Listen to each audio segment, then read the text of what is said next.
vous en prie, veuillez vous asseoir. Bonsoir à tous ceux qui nous rejoignent en ligne ce soir. Et à toutes nos églises, précisément de Brazzaville et de Paris, qui sont connectées actuellement en présentiel. J'aimerais lire juste deux versets. Galates 2, versets 8 et 9.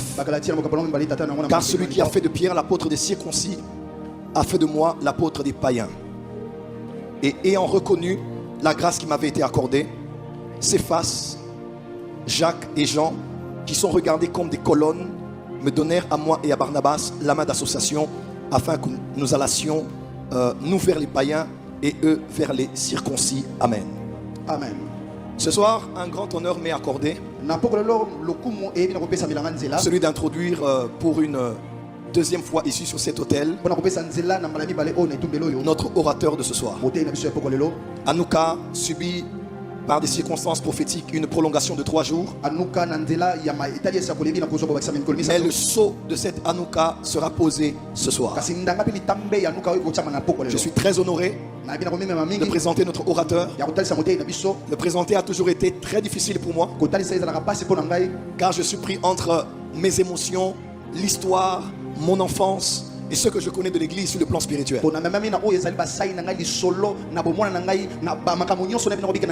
L'église porte des cieux et toutes les nations qui nous suivent ce soir. L'homme que je vous présente pour l'église du Congo est ce qu'on appelle une colonne pour l'église. L'apôtre Paul en parle en citant Pierre, Jean et Jacques, qui étaient considérés comme des colonnes de l'église.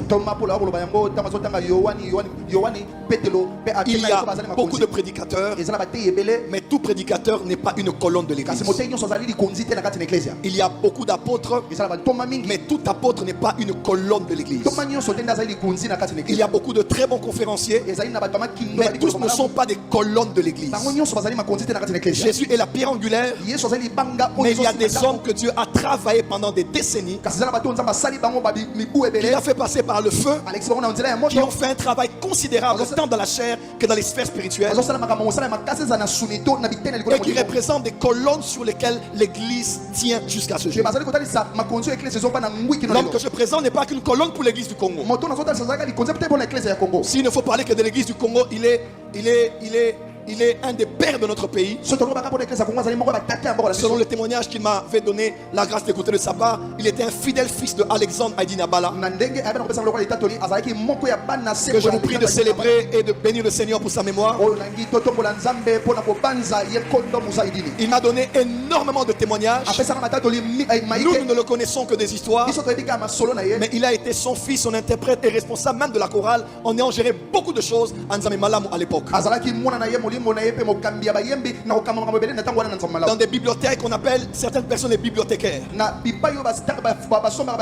Des hommes qui ont des archives, des hommes qui connaissent l'histoire du déroulement des événements d'une période à une autre. Et c'est un homme qui a les secrets de l'histoire du réveil, tant dans la francophonie, dans les nations, et précisément dans notre nation en RDC. C'est un des apôtres majeurs de notre génération. J'ai eu plus d'une fois la grâce de l'interviewer. Mélange constant de spiritualité, de doctrine, de culture générale. Cet homme aujourd'hui a inspiré toute une génération, en commençant par moi. Ceux qui me connaissent savent que mon style est copié 100% sur le style de l'apôtre Paul Mutomokalo.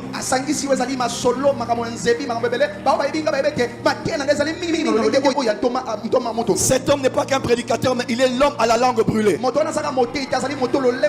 Du Saint-Autel, Dieu a purifié sa langue afin qu'il annonce des oracles de Dieu à l'église du temps de la fin. Les Burkinabés peuvent célébrer leur père, les Gabonais peuvent célébrer leur père, les Ivoiriens peuvent célébrer leur père, mais même au Burkina, en Côte d'Ivoire, au Gabon et au Congo, jusqu'en Amérique latine et en Inde, nous savons que Dieu nous a donné un père, un repère, une colonne, un homme qui annonce la foi et qui ouvre des voies pour de nouvelles générations. Il n'y a pas un pays où vous irez aujourd'hui où on ne connaît pas l'onction de l'apôtre Paul Mutomokalo. Pendant que certains francophones complexés vont courir derrière des anglophones. Bien que nous reconnaissons leur grâce, les anglophones traînent et arrivent jusqu'ici à Kinshasa, à la 8e rue, afin de se connecter à l'onction de notre Père.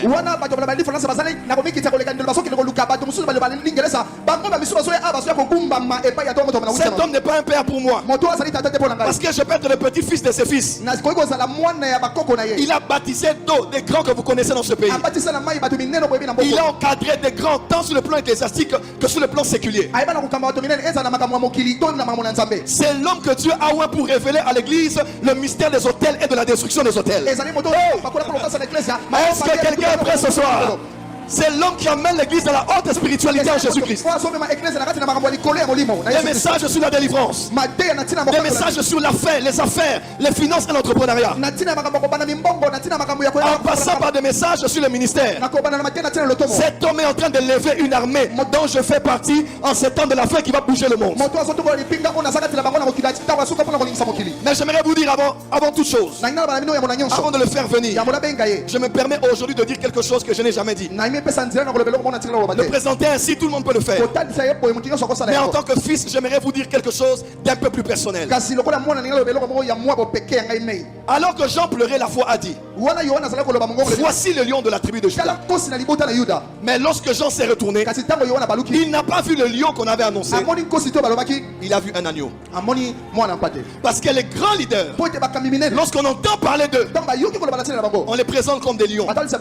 Mais quand vous vous approchez, vous voyez un homme fait de sacrifice, un homme passé par le brisement, un homme esclave de son appel et de Jésus-Christ, un homme qui lui-même est allé comme un agneau et s'est posé sur l'Holocauste afin d'être donné en libation pour l'église de notre nation.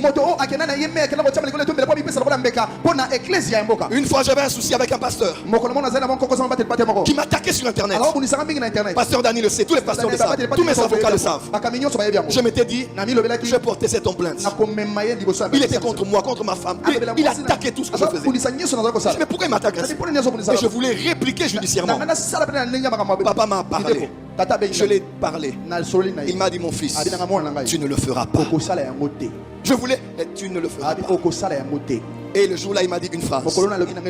Il m'a dit: on parle toujours des ténèbres au pluriel et de la lumière au singulier. Et il m'a dit: mais jamais, malgré que les ténèbres sont plurielles, les ténèbres auront l'avantage sur la lumière. Il m'a pas de spiritualité. Comment un homme peut avoir un grand cœur? Et aujourd'hui, quand les gens me voient, le peu d'efforts que j'ai fait, au-delà de la grande onction que cet homme a, cet homme a un cœur en or.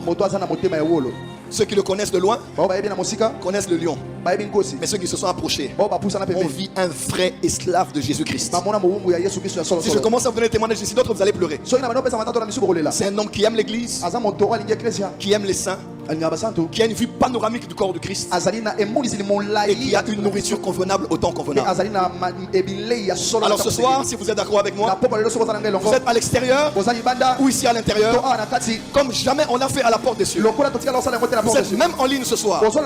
Partagez le lien à vos amis, parce que l'homme du basculement est arrivé. Je prophétise sur toi, ta vie et ton ministère sont en train de basculer. Tes affaires et ta famille sont en train de basculer. Il prendra tout le temps qu'il nous faut, mais ce soir, nous ne le laisserons pas partir tant qu'il n'a pas déposé quelque chose sur nous. Mesdames et messieurs, d'ici et d'ailleurs, aidez-moi à honorer la grâce. Un homme que Dieu a donné, un apôtre de Jésus-Christ, major du temps de la fin. Aidez-moi à accueillir notre père, le patriarche, l'apôtre Léopold Mutombo Kalombo, le chandelier. Poussez des cris de joie.